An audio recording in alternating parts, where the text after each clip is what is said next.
ഈ ക്ലെയർവോയൻസ് എന്ന് പറഞ്ഞാൽ ആക്ച്വലി റഷ്യയിൽ വികസിപ്പിച്ചെടുത്ത ഒരു ക്രില്ലിയൻ ഫോട്ടോഗ്രഫി എന്ന് പറഞ്ഞൊരു സംവിധാനം ഉണ്ടായിരുന്നു. അപ്പോൾ അതിൽ വെച്ചിട്ട് നമുക്ക് ഓറയുടെ ഫോട്ടോ, അല്ലെങ്കിൽ നമുക്ക് നോർമൽ ഐ കൊണ്ട് കാണാൻ പറ്റാത്ത, നേക്കഡ് ഐ കൊണ്ട് കാണാൻ പറ്റാത്ത പല കാര്യങ്ങളും ഫോട്ടോഗ്രഫിയിൽ എടുക്കുന്നതാണ് ഈ ക്രില്ലിയൻ ഫോട്ടോഗ്രഫി എന്ന് പറഞ്ഞൊരു സംവിധാനം. പക്ഷെ അത് ഇച്ചിരി എന്താ പറയുക, കോൺട്രവേഴ്ഷ്യലാണ്. അത് റിയലാണോ റിയൽ അല്ലയോ എന്നുള്ള ഒരു ഇതുണ്ട്. അപ്പോൾ ചോദ്യം വരും, what is real and what is unreal എന്നുള്ള ചോദ്യം വരും. ആക്ച്വലി ഭാരതീയ സങ്കല്പപ്രകാരം, ഭാരതീയ ദർശനപ്രകാരം ബ്രഹ്മമല്ലാത്തതെല്ലാം ഇല്ലാത്തതാണ്, ബ്രഹ്മമല്ലാത്തതെല്ലാം മിഥ്യയാണ്. അപ്പോൾ അങ്ങനെ വരുമ്പോൾ ഞാൻ എൻ്റെ പുസ്തകത്തിൽ പറഞ്ഞിരിക്കുന്നത് ആക്ച്വലി ഇതെല്ലാം ഒരു തോന്നലാണ്, it's A kind of hallucination, ഒരു ഇല്യൂഷനാണ്. പക്ഷേ ചില ഇല്യൂഷൻസ്, ചില ഹാലൂസിനേഷൻസ് നമുക്ക് എഫക്റ്റീവായിട്ട്, പ്രയോജനകരമായിട്ട്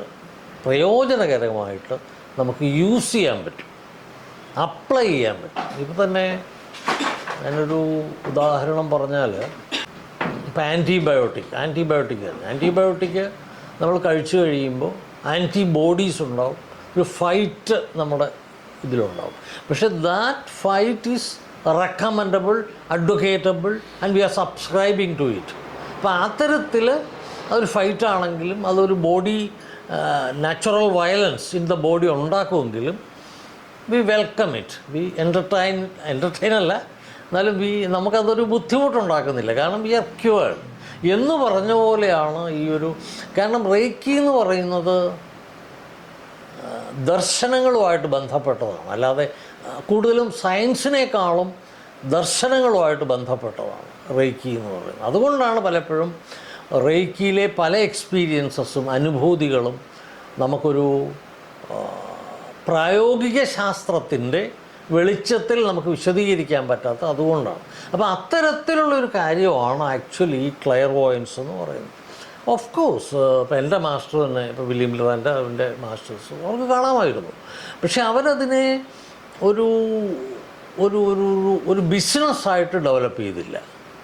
അവരാ റേക്കിയിൽ ഉറച്ചത്. അപ്പോൾ ഞാനും ബേസിക്കലി ആ റേക്കിയുടെ ആപ്ലിക്കേഷൻ, റേക്കി കൊണ്ട് മനുഷ്യർക്ക് കിട്ടേണ്ട ഒരു സുഖമുണ്ട്, ഒരു സൗഭാഗ്യമുണ്ട്, അതിൽ ഉറച്ചു നിന്നാൽ മറ്റതൊക്കെ ഇതായിട്ട് അതൊരു ഭ്രമമാണ്, ആക്ച്വലി മായാഭ്രമമാണ്.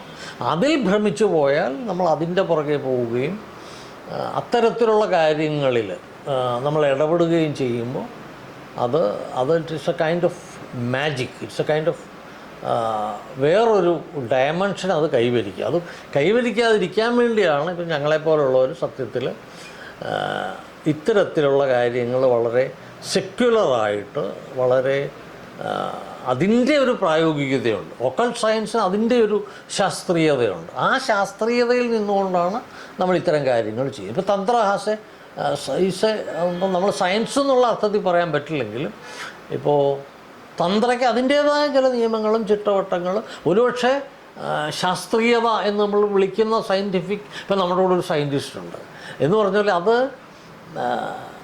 അതിൻ്റെ ശാസ്ത്രീയത എന്ന് പറഞ്ഞാൽ ഇറ്റ്സ് യുണീക്ക്, ഇറ്റ്സ് ഡിഫറെൻറ്റ്. അതാണ് ഇപ്പോൾ തന്ത്രശാസ്ത്രത്തിൻ്റെ, ഇപ്പോൾ അങ്ങനെ ലോക്കൽ സയൻസിൻ്റെ ശാസ്ത്രത്തിൻ്റെ ഒരു ഇതെന്ന് പറഞ്ഞാൽ അങ്ങനെയാണ്. അതുകൊണ്ട് ക്ലെയർവോയൻസ് ഉണ്ട്, ഇറ്റ്സ് എ ഫാക്ട്. അതിന് മെഷീനുണ്ട്, ക്യാമറയുണ്ട്, അത് എടുക്കാൻ പറ്റുന്ന ക്യാമറയുണ്ട്. ഇപ്പോൾ ശ്രീരാമകൃഷ്ണദേവൻ്റെ പരമഹംസൻ്റെ അദ്ദേഹത്തിൻ്റെ ഇങ്ങനെ കൈ പിടിച്ചുകൊണ്ടിരിക്കുമ്പോൾ എന്തോ ഒരു ഡിഫറൻ്റ് ആയിട്ടുള്ളൊരു ഗ്ലെയർ അതിലുണ്ടായിരുന്നു എന്ന് പറയുന്ന ചില വെസ്റ്റേണേഴ്സ് ഉണ്ട്, എന്തോ ഒരു ഡിഫറൻസ്. അത് മേ ബി അതുണ്ടായിരിക്കാം, പക്ഷെ അത് ചിലർക്കത് മനസ്സിലാവും, ചിലർക്കത് മനസ്സിലാവില്ല. അപ്പോൾ സയൻസിൻ്റെ ഭാഷയിൽ ചിലർക്ക് മനസ്സിലാവുന്നതും ചിലർക്ക് മനസ്സിലാവാത്തതും സയൻറ്റിഫിക് അല്ലെന്ന് അവർ പറയും. പക്ഷേ ആധ്യാത്മിക രംഗത്തും റേക്കി രംഗത്തും തന്ത്രരംഗത്തും എല്ലാ കാര്യങ്ങളും എല്ലാവർക്കും മനസ്സിലാവില്ല, എല്ലാവർക്കും കാണാൻ സാധിക്കില്ല. അതാണ് അതിൻ്റെ യുണീക്നെസ്സും അതിൻ്റെ ഞാൻ പറയുന്നത് അതിൻ്റെ ആ ഫിനോമിനൻ്റെ ഏറ്റവും വലിയ ഒരു ക്വാളിറ്റി ആയിട്ടാണ് ഞാനതിനെ കാണുന്നത്.